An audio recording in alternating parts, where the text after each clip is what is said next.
फोटोरे रहीगला स्वच्छता ही सेवा कार्यक्रम।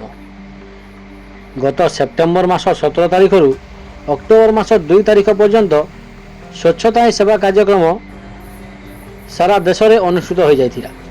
किंतु ये कार्यक्रम जे केते सफल होईची ताहा ए दृश्य गुड़िक स्पष्ट अनुमान करा जाई पारे। यह हूँ कलाहांडी जिला केसिंगा एनएसी अंचल दृश्य। सरीगला स्वच्छता ही सेवा कार्यक्रम शोई पड़े प्रशासन। केवल फोटो उठाइवाई स्वच्छता ही सेवा कार्यक्रम करा सहर सारा चर्चा होउची।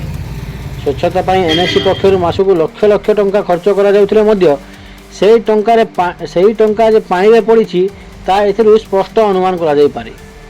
लोकंक झाड़ बुहा टंका को केते दूर काम आसूची ताहा ए दृश्य गुड़िक अनुमान करा जाई पारे। ठिका संस्था विरुद्ध में केबे प्रशासन पदक्षेप ग्रहण करुछि ताहा देखिया बाकी थिबा बेले केबे सहर आवर्जना मुक्त हबो ताहा मध्य देखिया बाकी रहिला।